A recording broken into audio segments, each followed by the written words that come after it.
हे दोस्तों, welcome to Flutter series. और आज के इस वीडियो में हम सीखेंगे डार्ट के एनिनमस फंक्शंस के बारे में। तो ये एक फ्लटर का सीरीज चल रहा है जिसके कंटिन्यूएशन में हम डार्ट लैंग्वेज को सीख रहे हैं। तो अगर आपको बाकी के वीडियोस देखना है तो आई बटन को चेकआउट कर सकते हैं।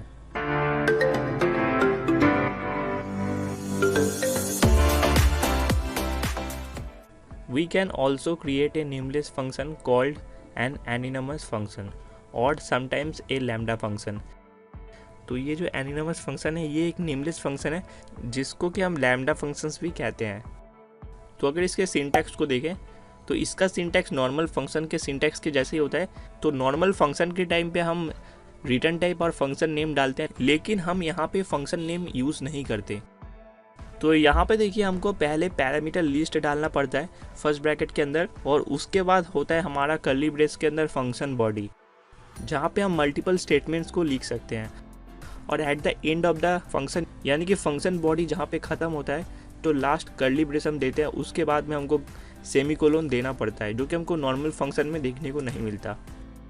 तो यहाँ पर देखिए हम एक लैम्डा फंक्शन बनाते हैं और फंक्शन के अंदर हम एक स्ट्रिंग पैरामीटर लेते हैं, सपोज नेम। अब इसके बॉडी को बनाते हैं, तो यहाँ पे हम नेम को प्रिंट करेंगे। तो ये हो गया हमारा लैम्डा फंक्शन या तो एनिनमस फंक्शन। अब इस फंक्शन को अगर हम एक्सेस करना चाहते हैं तो उसके लिए हमको एक वेरिएबल के अंदर इस फंक्शन को स्टोर करना पड़ेगा।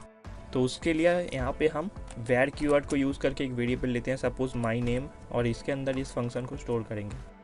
तो यहाँ पर ये जो फंक्शन है ये हमने माई नेम के अंदर स्टोर किया हुआ है, यानी कि माई नेम के थ्रू हम इस फंक्शन को एक्सेस कर सकते हैं। क्योंकि इस फंक्शन का तो कोई नेम नहीं है, तो बिना नेम के हम इस फंक्शन को कॉल भी नहीं कर पाएंगे। तो इसीलिए हम यहाँ पर एक वेरिएबल को यूज़ किए हैं।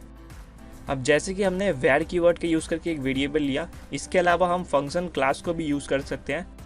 तो डार्ट लैंग्वेज के अंदर हमको एक प्री डिफाइंड क्लास देखने को मिलता है जो कि है फंक्शन क्लास। इसको भी हम वैर कीवर्ड की जगह यूज़ कर सकते हैं। तो यहाँ पे मैं एक और फंक्शन बनाता हूँ, सपोज रोल के लिए।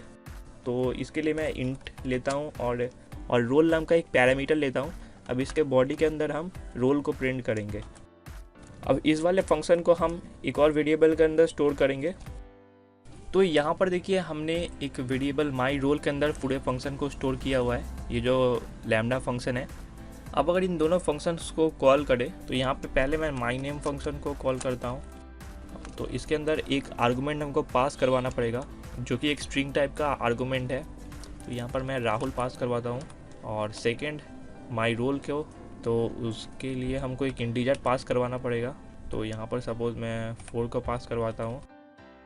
अब अगर इसको रन करें तो यहाँ पे हमको एक सेमीकोलन डालना पड़ेगा।